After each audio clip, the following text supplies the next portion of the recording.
This episode of the podcast is sponsored by guess who? You guessed it, our friends 13, THUR13EN.com. You got to visit their website for tons of cool t-shirts, hoodies, everything they have fits so well. I mean, look how supple I look in these shirts. Do you want to look this supple? I promise it's not the workout I just did. It is 1,000% the shirt doing the heavy lifting for me. Check out their website, grab a couple shirts, and when you check out, use the code word CoryCast, all one word. You're going to save yourself a little bit of money. Our friends at 13 make high quality clothing for high quality human beings. Check them out, THUR13EN.com. Let them know Cory sent you. You know, being a real estate agent is really hard. You don't have a steady paycheck. You constantly have to find new clients and new customers to serve, and it can be really exhausting because it's a grind. There's some days where you feel like you're working from sun up to sundown. So much so that the failure rate for real estate agents in their first year is 75%. Is staggering. 87% fail in their first 5 years. Wild. With a career that has such a high failure rate, it is amazing to me that you could take somebody from the West Coast and then bring them to the East Coast and they're able to run a successful business. I mean, the cards are stacked against you twice in that situation. But my guest today, Marianne Ace, has been able to do it with her eyes closed. This lady has got it all. There's a reason why they call her the Ace. Not only did she have fantastic social media marketing, but she has awesome people skills. She is a fantastic instructor and just like really genuine, which I think I appreciate the most about Marianne. But it just it blows me away. It's like really hard for a lot of people to build their real estate business and run a successful business. That's when you're growing up in your hometown and selling real estate in your hometown. You have so many connections, right? You have so many friends. You have all these family members to call on. But when you transfer to another area, you have none of that. So you have to work twice as hard as every other agent. And Marianne has done that, building one of the top producing teams at Hunt Real Estate. Marianne showcases exactly why so many customers and clients are drawn to her.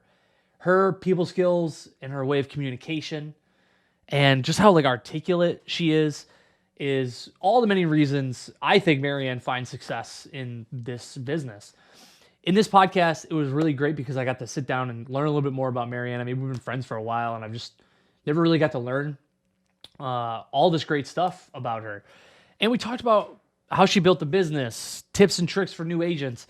But also there's a lot of great stuff in here that even if you aren't a real estate agent, I think you are going to love this podcast. If you are watching this right now on YouTube, do me a favor, hit that subscribe button. That's right. I'm going to beg you.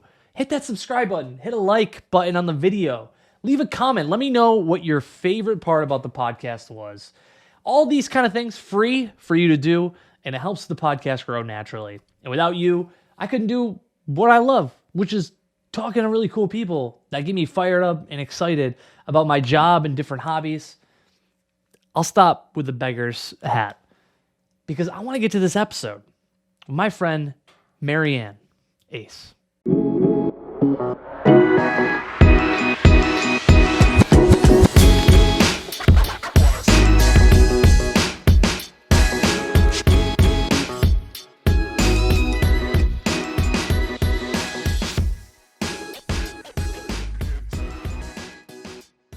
Marianne Ace, thank you for doing this. I appreciate your time on a random Friday.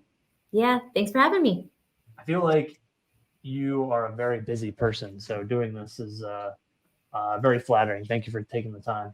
You and I met from the social media summit when you guys asked me to do that a couple of years ago. And the more we talked, the more I was blown away at how you've created your real estate business. Especially being a transplant from the other side of the United States, the other coast. What brought you to the East Coast? So actually my husband, so Ethan's born and raised Syracuse. We lived very, very shortly in the Midwest, but we didn't have family really on either side there, which can be tough. We decided to really plant roots in Syracuse, where his side of the investing business was already existent as well. It was crazy times. I moved here just a few months before the whole pandemic and lockdown. Oh, wow. Yeah, it was December of 2019. Oh, So it was quite interesting. I was like excited to see all the food places, meet friends here and whatnot. And I moved here in a time where that was so discouraged. yeah, right. New place, you're like excited to meet new people, Yeah. and you can't do that.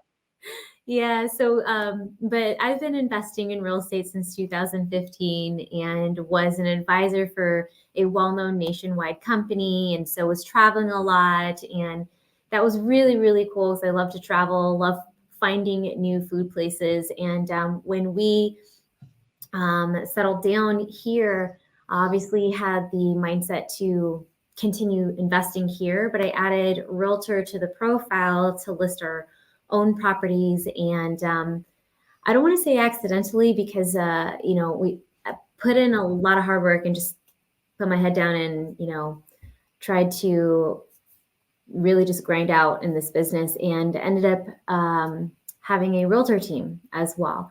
I think that passion came from um, teaching newer agents, obsessed with systems and creating standard operating procedures. Like in any business, you're going to need certain things and systems to make it successful. So that's what I focused on. And then other agents were asking me questions for a short period, ended up training new agents at the boutique brokerage that I was at. And it ended up being a good fit with some people. So that's how I guess the team was born. And so Did you do real estate in the West Coast? Did you say you got it when you were here? I started real estate in the West Coast. Probably not the normal story. I can be really stubborn and hard headed. And what I was stubborn and hard headed about was my fear of active real estate investing.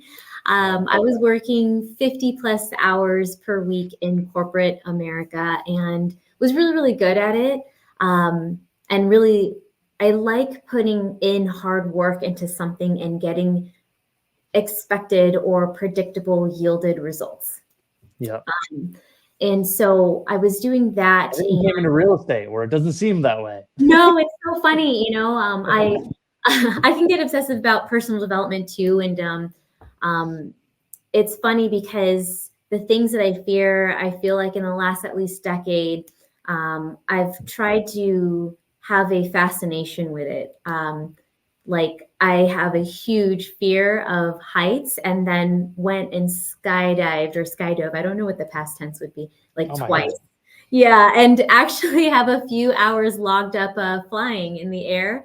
No, So thank you. scary. Yeah, so scary, but I find it fascinating to take up hobbies for a little bit and not really master, but go past like the intro class. Actually, you're super into jujitsu. I've taken a few classes here. So I thought that was really interesting. But That's cool. I didn't know you did jiu-jitsu for a little bit. oh, not even like a few classes. Like Hey, that counts. I actually have been really considering going and taking more habitual classes to maybe try a competition so that I have a better understanding, because it's like with anything, if you don't practice, you will forget it. So if I were to, Yeah. this is over a year ago, I actually have a YouTube video. I went to Avon Jiu Jitsu in Beeville and Oh took yeah, a few Ben owns the school. He's classes. a good dude. Yeah, really amazing team, really welcoming because it can be intimidating your first time Yeah, going and to the mat. especially like not even it's intimidating when you see what's going on, but also pair that with that you're a smaller person and you're also a girl, and it's Yeah. can be intimidating when you see a bunch of 250-pound grizzled men rolling Yeah. around on the mats, you know? You know what? I really love it because um, it's kind of like what they say about volleyball. You can be a really great volleyball player because you can get down really low, right? So being smaller or shorter, you can really use that to your advantage. Um, 1000%. I tried Aikido for a few classes too, and that whole Whoa. mindset is not how muscular or heavy weighted you can be, but how you maneuver. You know, It's all about that so technique. Yeah, exactly. Yeah. And the skill. And I kind of feel like, and totally correct me if I'm wrong, I guess my mindset, even in jujitsu, is it's also really more your mindset. Like, how fast can you think on spot about the move and like playing the other player, if that Yeah. makes sense. When One of you're a the, smaller guy, you have different opportunities. Uh, Easier to escape things, but there's certain positions that are just absolute nightmares for you as a smaller person to be in. But if you have the yes, technique and you have the like reaction time to like quickly get out of things, it can be used to your advantage. People laugh because they tell me I have the frame of a teenage boy when I grapple with them because I'm able to get out of positions somebody who's a little bit larger stature cannot do. Do you know what I mean? So there are yeah, some advantages, but there's also some disadvantages which suck. pros But and cons to everything for sure. I yeah, feel like I took I felt really comfortable in one of their women night classes. So nice. you're paired up, and it's so awesome, the community of the feedback and the support too. Yeah, um, yeah, I found that I can get out really easily, but once I'm stuck, I'm freaking stuck. yeah. So And you're right. Like a lot of this stuff is if you don't use it, you end up forgetting about it, and oh especially the self-defense aspect, which is nice, a nice part of jujitsu, kind of yeah, just helps you in a weird situation because you never know. You never as a know. realtor, watching, I mean, going into these like vacant homes and the safety aspect into that, definitely. Yeah, yeah. Definitely, good to know some of these. I got to get back. What you said you like to dabble in different hobbies. What are you into right now? What's your jam? um, I'm kind of in between finding a next one to go into a series. So I've even tried aerial silks. Probably Oh, yeah, jealous. I've seen pictures of that. Yeah, oh my gosh. So I don't really have a lot of upper body strength, but it's this concept of you're not going to just all of a sudden get upper body strength. So when you go to the class and you are consistent, I did a series, Intro to Silks, with them. It was amazing. Highly recommend. Even just to, I like getting into hobbies because there's so much in the world to learn and try, and you learn something about yourself each and every time. Um, I, if Ethan watches this later, I messaged him. There's this swing dance on Tuesdays type of class. So I'm kind of Oh, looking into that or other nice. dance classes. When I first moved here, I said it was December 2019. January 2020, before everything was crazy, I did a whole series. It was, I think, 12 weeks or about 4 months, kickboxing at I Love Kickboxing. It was pretty, Nice. met friends there, so Yeah, yeah. yeah. You got to network a little bit, and especially when you got here to New York, was your intentions on running a real estate Our business? intentions always were real estate investing. It wasn't initial intentions to add on the realtor side or to Interesting. grow that. And even when I added the realtor side at first, it was mainly to service some clients, but really listing our properties and, you know, getting to know the area more. I mean, I moved here knowing no one but my husband. I had come to Syracuse maybe twice before for work, but really didn't know much about the area. So they say when you begin as a realtor, pretty much every program out there always says grow your sphere, work your sphere. Well, what do you do when you don't have one? Yeah, right, right, and that's tough because there's a lot of agents who get in this business and don't make any money their first year. And you came from the West Coast with no connections. Yeah, West Coast, no connections, and were able to build the business. What did you do that led to the most success in that venture? Um, I think a lot of it, and maybe this is not the answer that anyone would expect, but it's a lot of really challenging and really maintaining your mindset. I think it can be very, very discouraging in any business. An entrepreneur in any business, there are a lot of pros and cons. There's that one meme of success in a business expectation being the straight line, and then reality where it's All really, over the place. yeah. And you see these other memes of, one day you feel like, oh, this is great. And it's like, oh, I'm going to quit. Oh, this really sucks. How many fires do I have to put out? So I think it was almost creating this naive mindset and not paying too much attention to others, because it could be so easy to compare, especially as a realtor, when you're seeing other realtor Instagrams and whatnot, and all the Yeah. posts of like all the success and whatnot. I think I had to have blinders on, and Is not that really. something that you like practice that, or is there a technique that you learn that helps you not be so comparative to others? Not to say that I'm never, I think that's very human to compare or notice others and whatnot. But I guess technique wise, and it's funny, on my way to the office, reading this audiobook, and the chapter they're talking about is gratitude. As simple as it sounds, it was really enlightening to be reminded. I'm terrible, terrible at journaling, just horrific at it, which is odd because I like to take, for lack of a better word, a shit ton of notes for everything. Mm.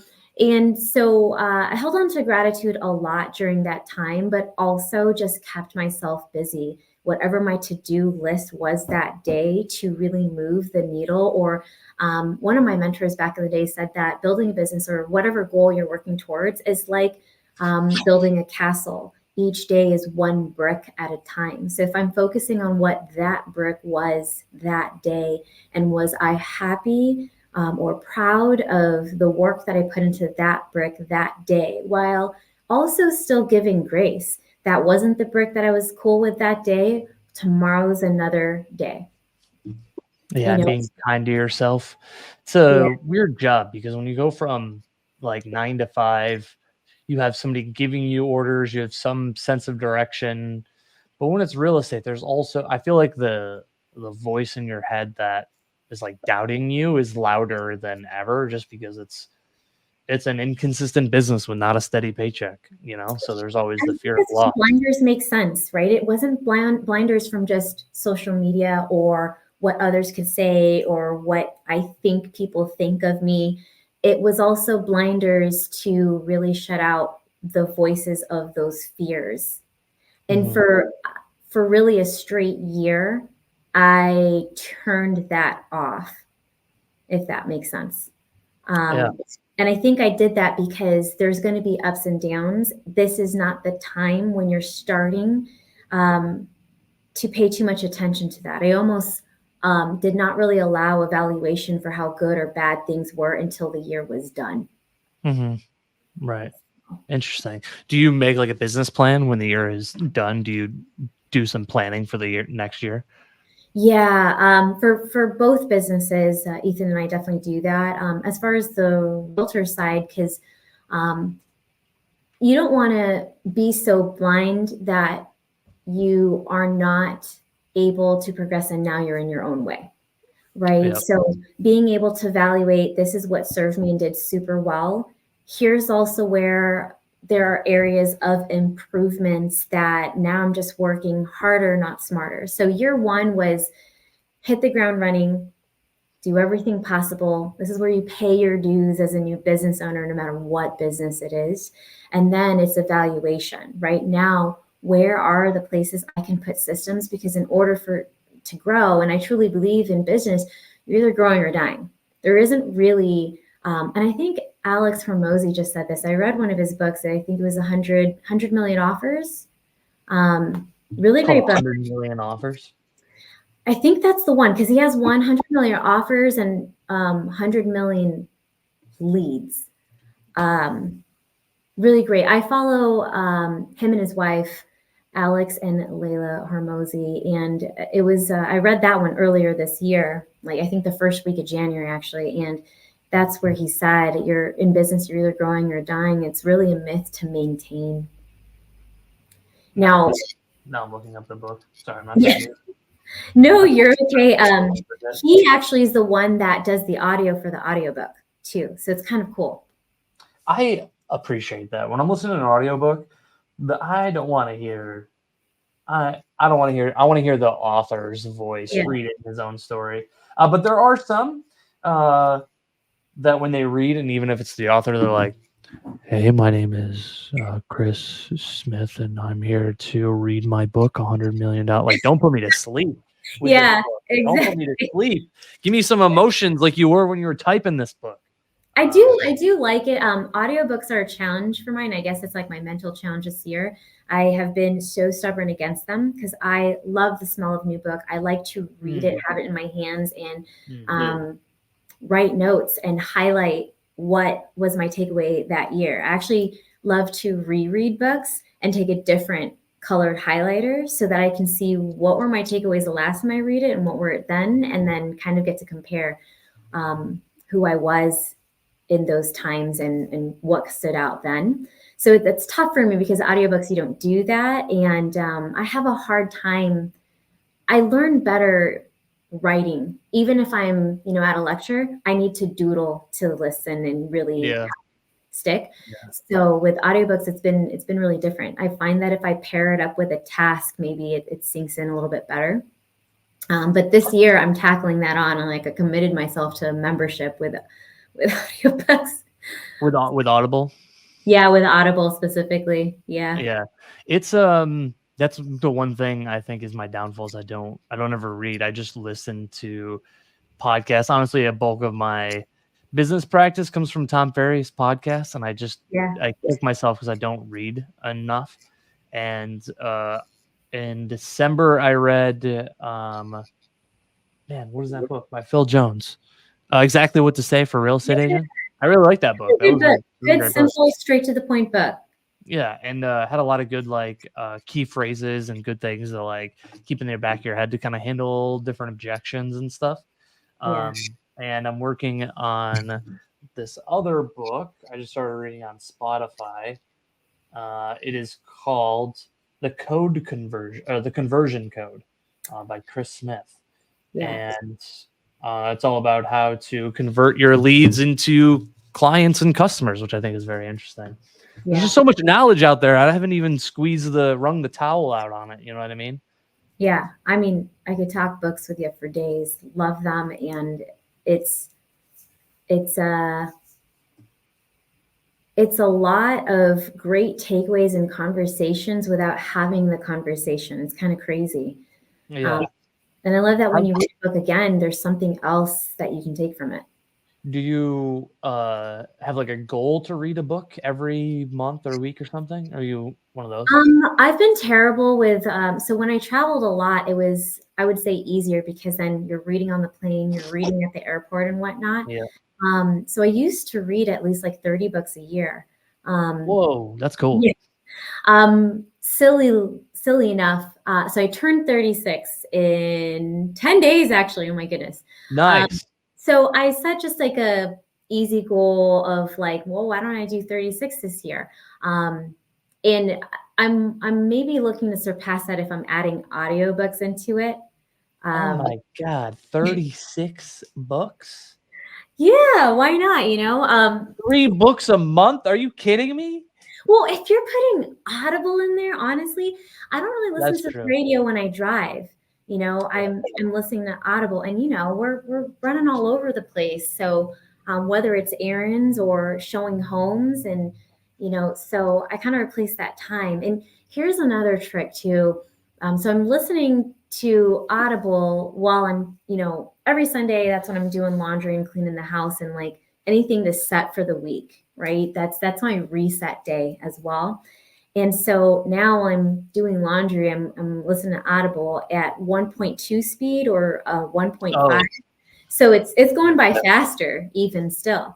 yeah. So yeah, 36 is gonna be a magic number. And if I get past Dang, that, great, that's impressive, Marianne. Holy cow. I couldn't imagine.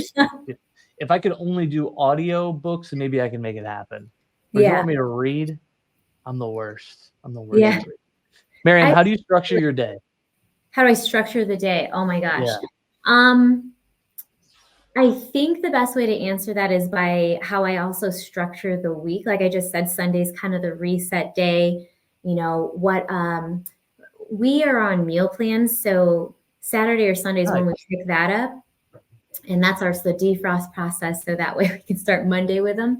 Um, Saturdays, we tend to go to Salt Room, have weekly or the monthly business meeting for the The investing Body side. Mind Float Center. Yeah, I really Yeah, like I it love there. that place. Honestly, I've been to many others in other states, and they are by far the best offering and pricing. Um, Hmm. I went to one in Columbus, Ohio, and it was like 75 per person. Now you are in like this made salt cave, and the aesthetic's really nice. But the benefits are the same if you're sitting in a room that just has the salt ventilating. Yeah. Um, Have you do you mess with any of the float tanks in there? You I guys do the haven't salt? yet. I haven't yet. It is a goal to, absolutely. You Um, definitely you definitely should. I feel like you would for sure love it. I don't think I know Ethan well enough to know if he would like it, but he's into meditation, so I feel like you guys that would be your jam. oh my Unless you gosh, guys are he claustrophobic. journals way more consistently than I do, actually, too. And Oh, okay. he stays on meditation more than I do, too. I actually have a hard time with meditating. I was very, very scared to go into yoga because that's another space where it can be intimidating to go Mhm. into. Yep. Um, but I deal with like pretty bad anxiety, and I didn't want to ask for medication for it. So that's when I went into yoga, and I Oh, got certified and used to teach a little bit actually. I find that it's an easier way to introduce into meditation because then you are also pairing it with a, um, you know, an activity. pose or something else to focus on and distract from the thoughts. Yeah. Um, Actually, during the lockdown, I spent that time getting certified for meditation, for guided meditation. Oh, And really? yeah, and now I feel like it's the thing that really helped me the most, and I hope anybody listening that's ever wanted to get into meditation or yoga, I feel like the thing that made it easier was to not judge myself so much for the thoughts passing and just noticing the thought and letting it pass. You know, I think the initial intro to meditation, we think, oh my gosh, am I thinking too much? Am I doing this right? Like, am I supposed to be doing this kind of breathing? Oh, what do I have to eat? And I can go on with how fast the thoughts can go. And instead, maybe introducing the idea that you're going to have thoughts no matter what because you're a human, you're not a robot, or, you know.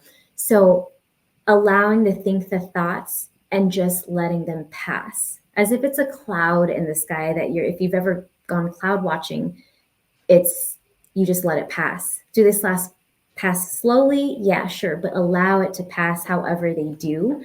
And then noticing, are you going too far into your emotions, no matter what emotion it is, and also feel that emotion, but let it pass too. If I were to That's describe tough. meditation, I'd say it's like that. It's I feel like it gets tougher when the emotion is anger or resentment or jealousy. It's way harder to like sit and notice that emotion because it's so hard. Your body just wants to react by screaming or yelling or cutting somebody off. Is Yeah, that just something that you just have to practice, practice, practice, practice? I I think can't so. imagine it's just like one and done and you're perfect at it. Oh, no, I'm still terrible at it, I would say, compared to many out there. I would say when the emotion is higher, which we tend to feel in anger and things like that, whatever it takes for you to exert it, because I do truly believe that the body keeps the score, right? So if we don't have any normal ways of regulating and de-stressing in our life, your body is going to internalize that, and that's how we burn out or get sick or whatever, right? And so, living in California and growing up and being raised there, there is a ton of traffic, and I do not miss that. And I'm talking about the kind of traffic where a normal commute is 15 minutes, but if you're in that traffic hour, it is now going to take an hour 15 to get You're gonna there. make me sick, Marianne. Oh. So Uh, it can be frustrating, especially if somebody cuts you off or whatever the case may be. So if it makes you feel better in the moment to exert it by cussing or yelling and then letting it go is the key, then do yeah. that. It's the whole like sitting in it, you know? Yeah, sitting in it is tough, and it's just it's a practice. It's just nothing that you do perfect the first time. I I'm getting like physically sick hearing that a 15-minute commute would be an hour 15. Are you kidding me? I'm not even exaggerating. Like that used to Ugh. commute to one of my jobs back in the day. And, and that's Ugh. also when I listen to like a podcast or music that makes you not want to ruin your entire day, because that's how you're beginning your day, Yeah. is getting to work, right? So, Right. but yeah. What is when you came over here, you started working in real estate, what is one of the biggest things that you learned just starting a new business in a different coast on a different side of the United States? Um, there's pros and cons to everywhere, right? And so I like to really focus on what are the pros here. I will say one of the cons has been that this is the only state and the only state I will probably ever do that is an attorney closing state, only because it just takes so much more longer to close. Other states that I've done real estate in are title closing states. And so as an investor, when you're purchasing with cash, you know, you can close in 7 to 14 days as long as title's good to go and it's clear, right? And here with cash, it's immediately already 30 to 45, really unknown because it's an on or about date, not on or before. And so that is a huge barrier to entry for many investors, is getting used to that and how many timelines, right? I mean, here we're also an attorney closing state where each side has an attorney. There's other attorney closing states where one attorney, it's like a title company closing for all, not separate representation. But we have essentially 3: seller, buyer, and bank attorney if there is a bank involved and you're not having a buyer attorney represent both them and the bank, right? So it is crazy because it changes a lot. You now have to account not just closing costs, including attorney fees and whatnot, but Carrying costs now. Yep, the holding costs, right? And on top of that, I've never lived in a state where there was snow. So I didn't even think of that. I didn't even think of that. Get in your car and leave. You have to now account for if it's a heavier. I mean, I'm saying this even though it's a bright sunny day, which is in the middle of weird February for February here. But warming up the car and brushing off snow and stuff, and okay, hold on. I'm gonna defend Syracuse here because at least we're not in traffic for an hour and 15 minutes. I'm not complaining. I'm really Syracuse not, to because Liverpool. one of my favorite things about Syracuse and moving here that I'm extremely gratitude for is no traffic. Anybody that tells me there's traffic here, I'm just like, you really, really have not lived. You ain't seen nothing yet. You ain't seen nothing. Love Wegmans. Love the hikes here. I've always, I don't want to say I've always liked hiking. I've kind of grown to like it. I used to train and hike in California, but every hike there is out in the burning sun because it's like desert hikes and mountainous hikes, and not complaining about the sun either. But here the hikes are different, gorgeous, because there's gorges and there's waterfalls and there's almost a lot of shade in the path. So very, very gorgeous in its own different way. So no traffic, Wegmans. I don't know if I mentioned that. Yep, Wegmans. And the scenery out here for sure. Falls too. Falls don't hit as hard in California, do they? Foliage. Yeah, you only really experience spring and summer there. Yeah. So damn, there's a whole section of people listening to this that are like, damn, I wish I would only experience that. I'm sure, but you know what? Coming from living there, I will say this. Holidays there are great, don't get me wrong, especially if that's what you grew up only knowing. But having a snowy Christmas is so different. It's much more festive here. Yeah. So again, pros and cons to everywhere. I'm not shitting on any one place at all.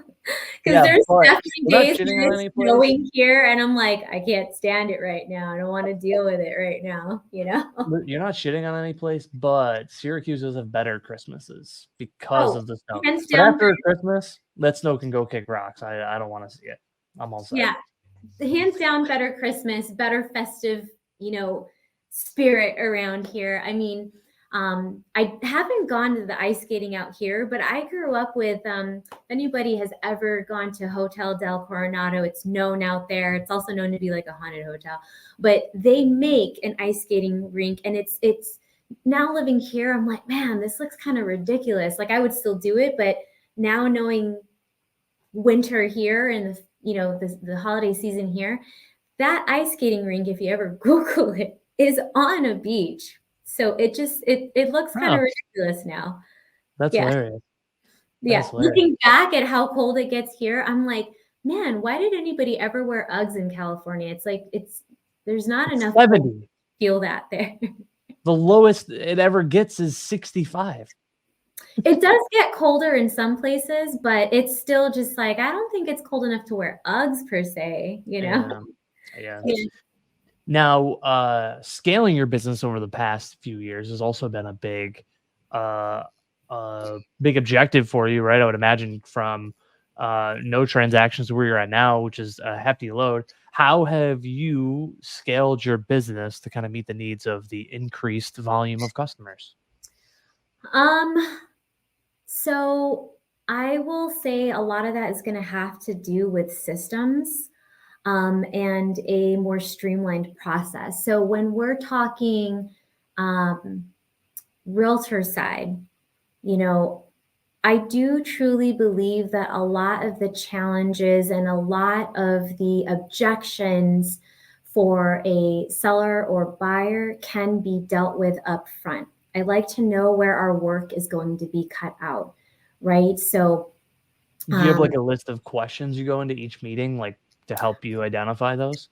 yeah, I do believe in power of questions, absolutely, and more than yes or no questions. However, I would say the mindset in a consultation, whether it's a seller or buyer, is more about not so much like the same question every time, but the same concepts every time. So if I were to break down the concepts, it is understanding time, money, motivation. And the motivation can be for a home buyer, their buying criteria, right?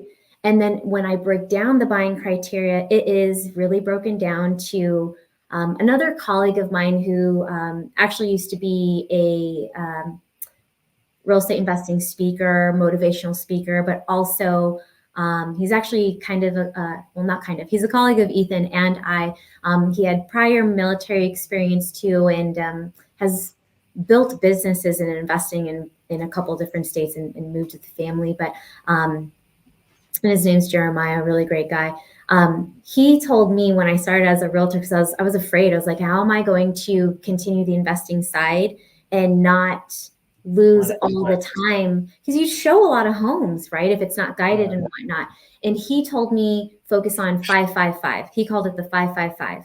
5 needs, 5 wants, and 5 deal breakers. And now I have come to find that clients don't really have all 5. So it's okay if it's 2 to 5, right? And in my consultations, I'm telling them it's okay if we don't know all these. We'll find out along the way, but it's important to highlight what it is now. And I think that's super important because if they send over a home that doesn't fit this 5-5-5, especially the deal breakers, then there's no point in seeing that home. And really getting on the same side with whatever the client is, seller, buyer, whatever, getting on the same side as them and not having this, there's kind of this, realtors are now kind of being seen closer and closer as like car salespeople on the Closer and closer, Marianne. We've always been right next to car sales. I'm just saying, we don't have to be, but yeah, you're right. And so how do we help set those boundaries and guide them without it feeling like me versus you? We are saying this to you in your best interest. Like, how many times have you worked with a client and you told them like, this is competitive, we're going to have to escalate, and they think you're crazy, right? There's still that coming around. We've been a few years now into sellers market, so they kind of see it, but sometimes it's a surprise and a shock to people how much escalated. Well, the unfortunate side is my biggest gripe is the bar to entry in real estate is far too low. So Oh, I anybody agree. who can have 77 hours of free time can take a And course test and and boom, there you go. Now you can sell real estate. But here's a yeah, reason why we're better than car salesmen. I heard this in a webinar a couple of weeks ago, and it has resonated with me. I've not forgot. We're better than car salesmen. Why? Because could you imagine if you went to a car dealership and you said, "Okay, Marianne, I want you to find me the best deal on a Toyota Tacoma, a 2022." And I want you to compare the prices to everything that's sold in Syracuse, every Toyota Tacoma. And can you also tell me where the value is? And can you also hook me up with a good lender? Oh, okay, cool, sweet. And then, can you like, so it's like we do all of this work for our clients, but it's true. unfortunately, I think it's a few bad apples who are just very lazy with their job that unfortunately our reputation is hung on those few bad experiences. Yeah, But we're better than car salesmen. We're here to be your fiduciary. We're batting for you and we're just giving you honest advice. There is no, oh, you want to pay 189 for this house? Let me go in the back room and talk to a manager and make you wait for an yes, hour. There is none of that shit. That is us counseling you and helping you get into a house that you really like. yeah, But sometimes we have information that you aren't going to enjoy. Like we're up against house this past weekend, right? It was like 11 offers on a house. You probably had to waive home inspection to be competitive, and I know that sounds terrible to say, but that's just the grim reality. If you don't want to yeah. waive We have home to inspection, say those realities so that they're not so shocked. I mean, I straight up tell clients like, hey, there are chances where we can get that or get home inspection pass fail. But if you're looking at this specific home and the agent just told me there's over 10 offers, if you don't feel comfortable doing that, we can still put in your offer. But I'm going to just tell you what the odds are, so yeah, going into it, because I can't I control like that. I can't I like the control. term advisor. My friend Alex sells real estate in Pennsylvania. He works for a brokerage called Engel and Volksners. I hope I'm saying that right, Alex. Yeah. Um, and they're a luxury broker, and all of their agents are called advisors. Mm, And I love the term advisors because when you go to like an investment or a financial advisor, you could ultimately tell this person, "Hey, I want you to put all my money in Dogecoin." And he might be like, that's probably not a good idea. You should probably put it maybe in this stock portfolio instead. And if you tell him you want it in Dogecoin, what is he going to do? He's going to put it in Dogecoin. He's advising you on his expertise. But if you don't want to listen to him, you don't have to listen to him. yeah. You know what I mean? So I also love that analogy too, because I was like, damn, we are kind of more advisors than we are salesperson.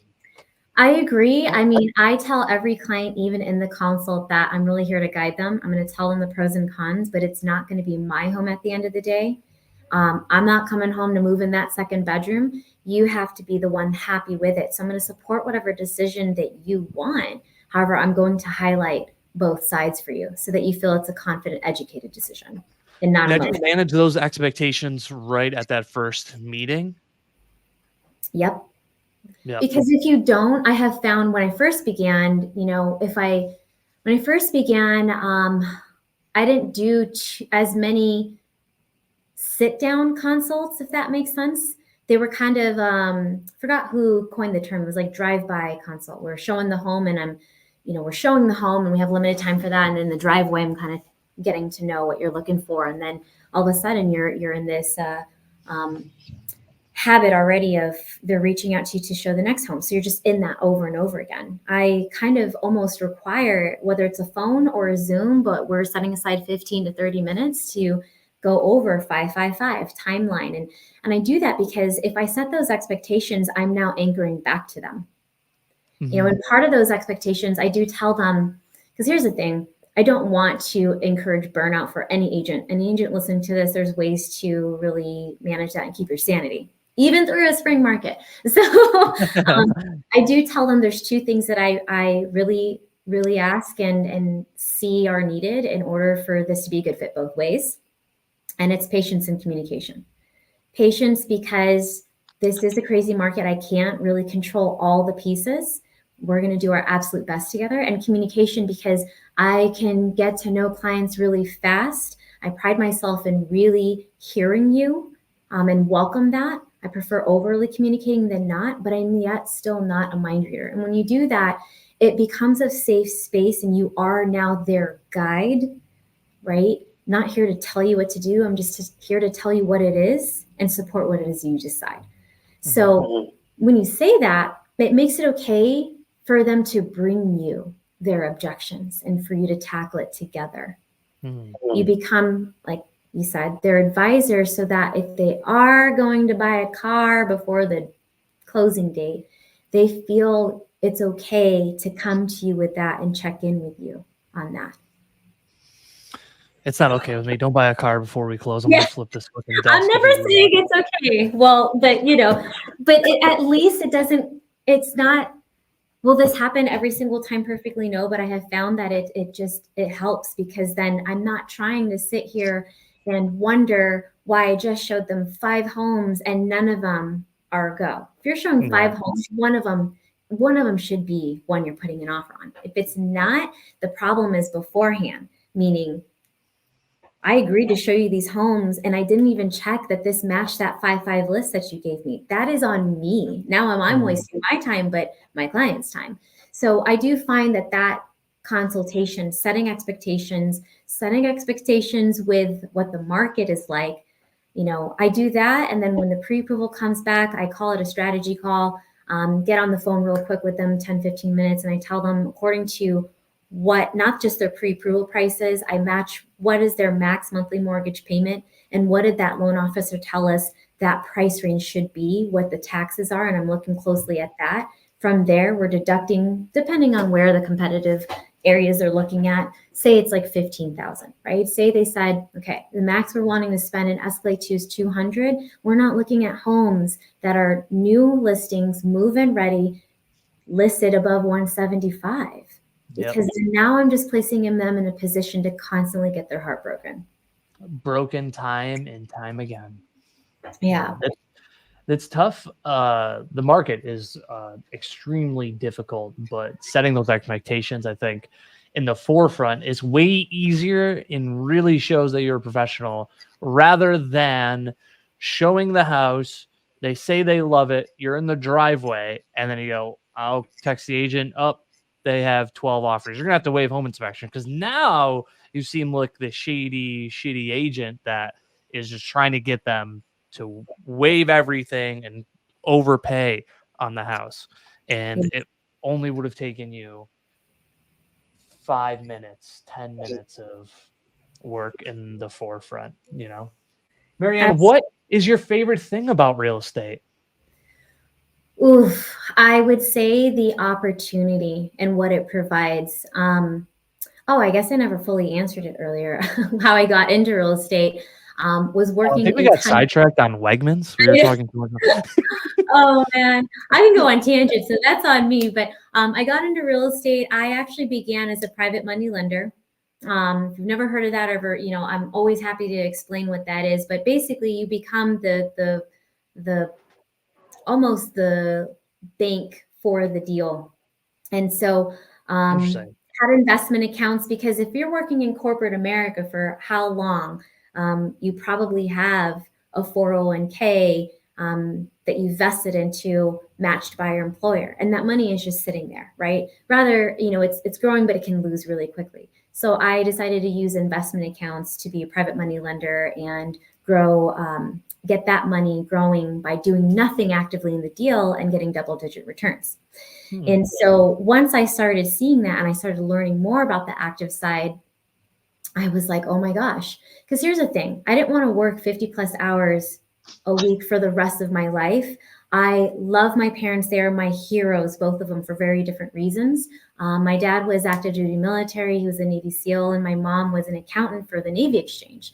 And they too worked crazy amount of hours, and they were very active in our lives. But there were so many times, like, my dad missed how many piano recitals of mine. And it was so heartbreaking, because when I was a kid, I didn't understand why. Why would he just get this call and he had to go?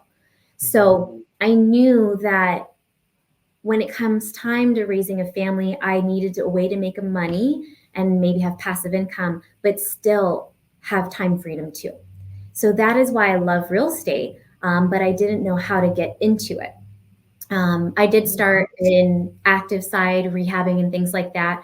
And crazy enough and scarily enough, left the corporate job, which is scary because you kind of get told as you're growing up that you need to go to school, get really good grades, go to college, get really good grades, get a really good job, and make money. But I nowhere in school are you taught how to, I even think, manage your time, um, or build a business, or even buy a house, right? So, That um, should be a part of the new real estate course.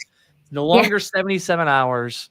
It's a 2-year long course that shows you how to run business, how to treat clients, how to exactly. put showings together, what to look for.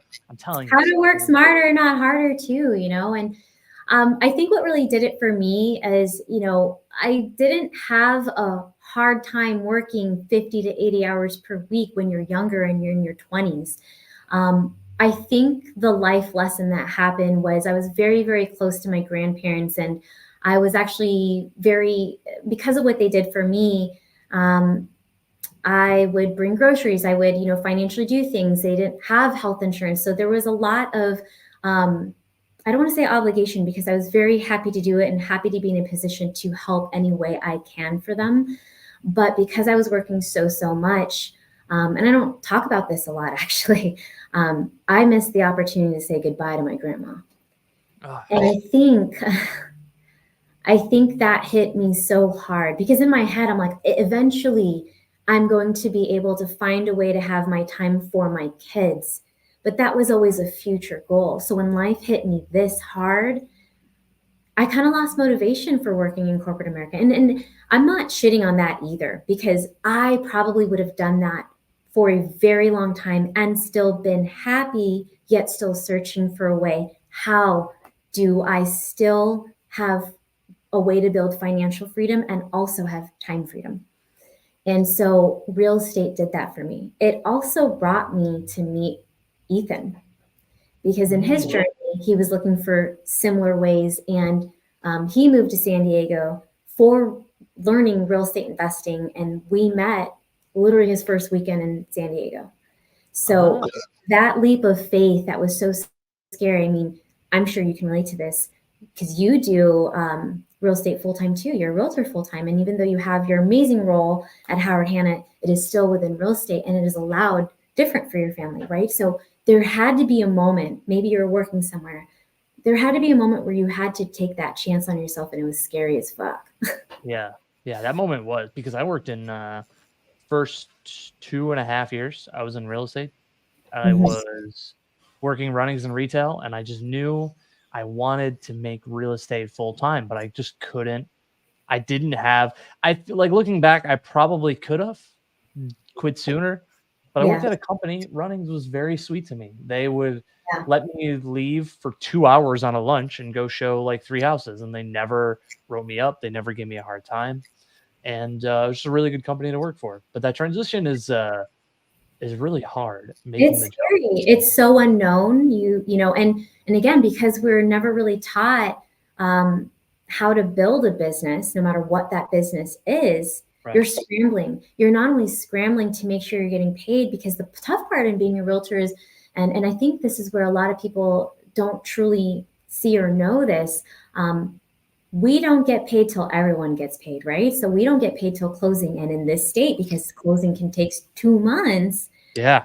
you know and then you have the fees. You have I did this reel of like what it really costs to become a realtor, and I think the average was about 3,000, because you have Supra to pay for, you have the MLS fees, your board fees, um, people don't account for gas, right? And then anything for marketing, logo, business cards, signs, Paid any ads. oh my gosh, everything, right? And so and then if you're at a brokerage too, where you have desk fees, or, there's obviously places that don't have stuff like that, but those are all the things that they don't even That tell add you up when you're very in quickly. licensing. There's Yeah. 77 hours. They don't talk about that. Yeah. Then not at all. The 77 hours is just literally just like, here's the definition, memorize it. And you have to know how many square feet are in an acre because someone's going to quiz you at some Yeah. point on that. And like, Nope, doesn't that's never happen. even cared about or listened to or even needed, and on a day-to-day, day-to-day basis as a realtor. So, Because most clients don't care about the square foot, you know. Yeah. Which is like why I think when you get into the business, having like a mentor or someone to like work directly under, I think is way more valuable than the 77-hour course, you know? Absolutely. If you don't have a good, and this is with even on the investing side, if you're not clear about your why, the how doesn't even really matter. Yeah. Because Nice. when times are tough in business and there's always ups and downs, the why is going to pull you through it. It'll pull your hard work ethic through it. That's why I believe in motivation, but motivation is also a feeling. It's your why will keep you disciplined to it. Hmm. You What's know, your why? part of it I just discussed about having that time freedom. And here's the thing, you know, I still work my ass off, but I do thoroughly enjoy it. But I enjoy it because I know what it provides for the family that we'll be building together. You know, if if I need to take a week off to be with family, I am not asking an employer's permission for that and waiting for approval. Yeah. I now, building our businesses in real estate is so that way we can build it around the life that we want, the lifestyle design. And so, even when Ethan and I had our wedding, yes, we had, you know, things in place so that way our, clients don't lose out on opportunities and things like that. But we have the ability to do that and be able to, go take a week off for a wedding that we had in his grandma's backyard in Hawaii and be able to fund that, have the time for it, and fully be present. I do remember that the whole time that my grandma was sick and I was working again 50 plus hours per week, yet wasn't complaining because I was making the money. I was making solid six figures at really early 20s, and that's how I was able to provide. I was single, no kids. So I was blowing all the money on in my habits back then. I used to race cars. So I was blowing money Oh, on dang. I don't know. cars. How are you just gonna drop that, Marianne? Sorry. No, that was like my I whole was life. single. I didn't have no kids, and I just used to race cars. So, I mean, I loved it, so like blowing through tires, that can get expensive, and Yeah. eating a lot and traveling a lot. And, I really, family is huge to me. So part of my huge why, current and a future family, and setting that for them and setting, um, being able to teach our kids about the business and how to grow one so that way whatever passionate business they build they have foundation for being able to take traditions. I'm really excited to create traditions for our family. um, whether it's like every summer we go on a 2-week road trip or whatever. I'm just pulling this out of thin air, but Yeah. and that being something that our family looks forward to. Holiday traditions and money. I see money as a vehicle. So real estate to me in this business provides for our why, no matter what it is, or new ones that come up. But being able to have financial freedom as well as time freedom, because we're taught that we have to trade in our time for money and that we have to build our lives around our work lives. And I am so passionate that it should be the opposite. The opposite, 1,000%. What is this? Might go hand in hand. What is your best piece of advice for a new agent who just got in the business? Whew, so many things. I don't think it's a bad idea to find a mentor. What sucks is that you almost don't know what to look for in a mentor or in a brokerage. Yeah. So maybe it's not a bad idea to look on an Instagram and kind of seeing, do they lead their business the way that I want to? Do they do deals or are passionate in the way that I want to? Because I think what gets distracting is when you're looking at different brokerages. And by the way, I'm going to throw this out there because I feel like in the agent world, it is so focused on, oh, this is wrong and that's wrong. I don't think any brokerage is wrong. I truly don't. It's what is it that you need? And so you have to be really intentional about finding out what it is you need. That's the hard part, right? It's very distracting to see, oh, we provide this amount of training, or we provide this amount of training. What about in real training of how to actually do the day-to-day, because every technology piece or training course, they may be really great. I'm not shitting on that either, but how do you actually implement it or apply it? Yeah. That's the tough part, and especially when you're new. Like, I've had a new agent tell me that when she came from the full time world of being a W-9 employee coming to 1099 independent contractor, she felt that this interview with the broker was like, "Please hire me, please bring me on board."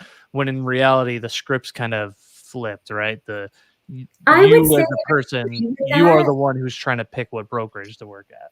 Yeah, and even so, because there's a lot of ego in the agent world too.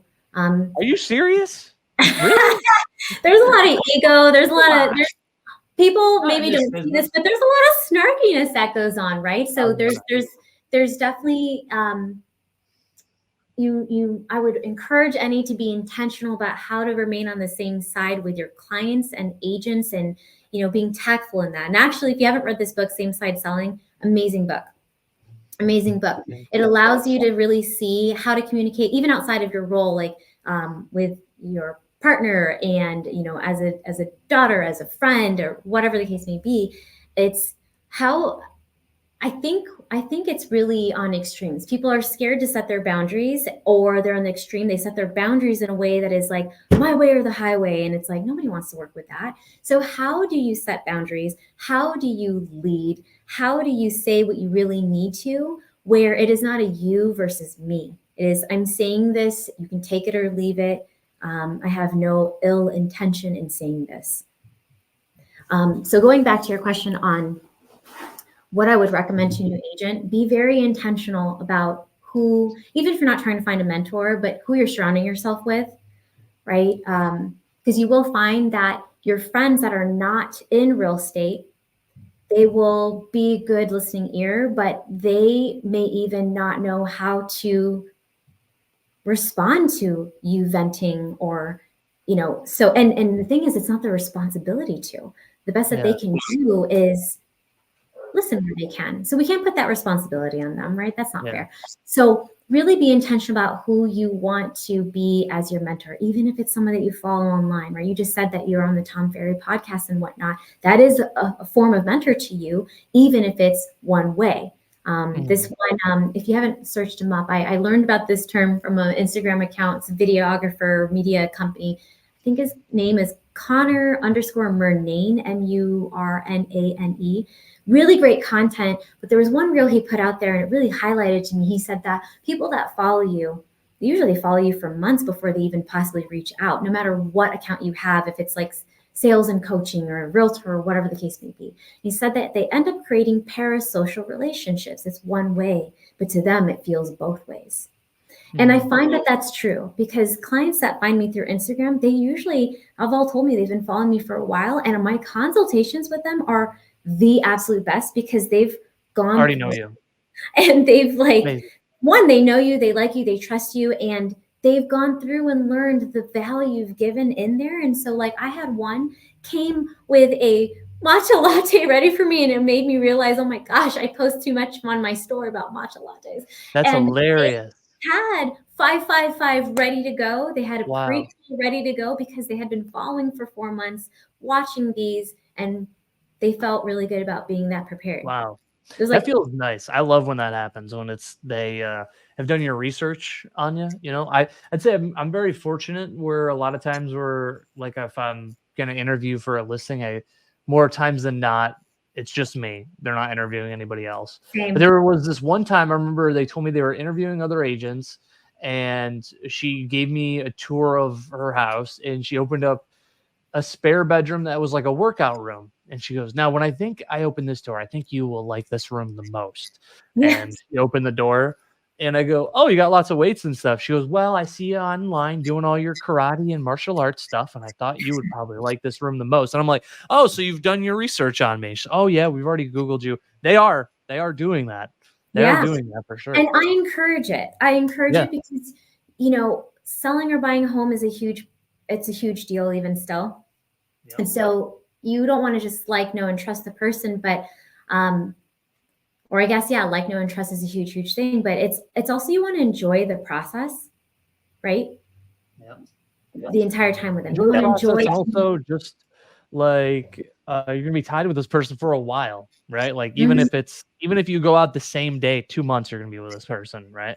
So Yeah. it's like you kind of want to be comfortable with who you are, especially when they're gonna be handling your biggest transaction of your life ever. That's why I'm so transparent online with everything. Makes for a Yeah. warmer handshake, right?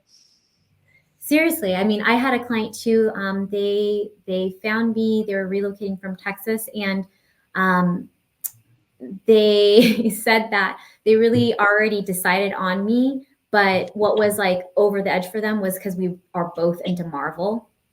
So, Times. That's all it took. so it was cool because it was really fun putting their closing gift together. It was super nerdy, All but cool Marvel stuff.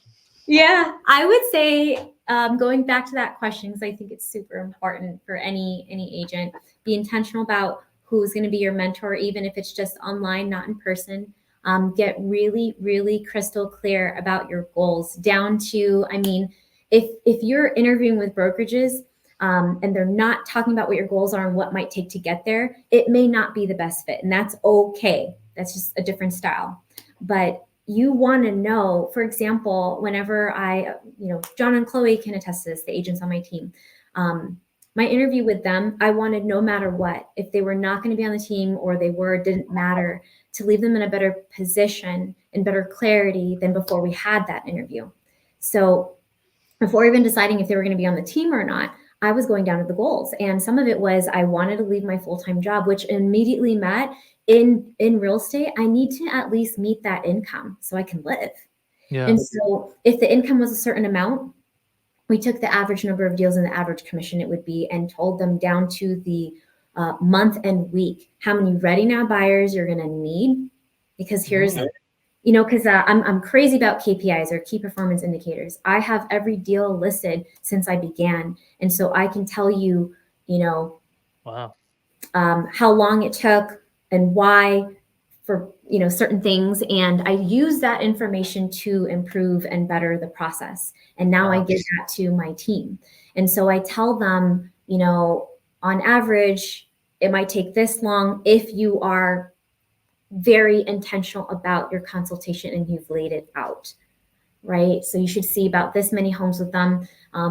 If you see 3 or more in that weekend, you should be putting an offer if it's the right fit of homes already, right? And your conversion for offers to acceptance. And so when they tell me what their goal is, I tell them exactly what it's going to take to do that. That's awesome. And that's framing that conversation around that is way better than like, look at all the stuff that I do. Oh, Look it at all doesn't the stuff matter what that I you do. I truly believe it's success as you define it. One one agent can say, I only really want to create this much. Well, then the next agent doing 10 mil a year doesn't make sense to put that same game plan for them. Well, yeah, doesn't make sense. Each person's slightly different. They might need a different strategy to get them there, So really Marianne, you're clear about wonderful. why is, and then matching up. Is this the brokerage or the mentorship or whatever that is the best fit both ways? I don't really believe it's one or the other. Yes, I do believe it's like, okay, we're the ones interviewing the brokers, but especially when you're new, you're going to want the support. There are even still questions that I ask. I mean, I probably call Steve, our office manager here in the associate brokerage here, because I'm in Hunt in Camillus, Mm-hmm. and he manages that one in Cicero. I can't tell you how valuable it is to be able to just call and, I'm thinking about this or this to advise the client. What am I maybe missing? What would you say? Having that is extremely key. I've done in the now almost 3 years. I think I'm right at 200 deals, and you learn a lot in those 200. But what I've also learned, in any new agent, like, please be okay that you're never going to know everything. You're still going to come across so many situations that are very similar to what you've done before, and so you are prepared for. But they might have that little nuance that makes it a whole different deal. And so not having somebody that you can run to, like, that's why I congratulate you, Cory, on your new position, because I'm so excited for the new agents that come to your office that get to have your insight and to tap into your brain, because Thank you. that's not available everywhere, you know? Oh, thank you. I would say advice to new agent, be intentional about where you're going to be. That matters because many don't make it past the first year, second, or the fifth year. And if you are serious about this, your first year is extremely important. And if you by chance go into a brokerage and a few months into it, you're like, this isn't the right fit. I find that people have found that, like, you know, there's a stigma of like, oh, I don't want to be the person that changes. Here's the thing. If you don't make a change, your business will die. So who cares about how that looks? Kind of thing. Yeah. And to be honest, no one's going to remember anyways. Yeah, who cares? So yeah, no one's going to remember later down the road that so-and-so jumped 3 times to find the perfect broker. And if they do, they probably suck. Right? Like who spends their time thinking about that? Who cares? Yeah, I mean, like, who cares? Yeah. So being very intentional about your why and your goals, and, you know, it being personal goals as well as the money. Because the last piece I'll say is it's not all about the money. Again, now thinking about, you know, money as a vehicle. Why are you doing this? If you're not clear on that, then when the agent business gets tough, or you run across that one deal that falls apart at freaking final walkthrough and you want to peace out, then yeah. So be intentional about the environment and the goals. This has been great. You're a wealth of knowledge. This is so awesome. It's been really fun. Thanks for having me. I was super nervous. No need to be nervous. This is just us catching up. We haven't talked to each other since the last social media summit. The event, yeah. So it was long overdue, and I appreciate you sharing your wealth and knowledge to others. I think any agent, new or old, is going to get something out of this. So thanks. I appreciate you. Awesome. I appreciate you inviting me. And I can't wait to see this come out later. Oh my gosh. Couple weeks. We'll talk about that in just a second. Awesome.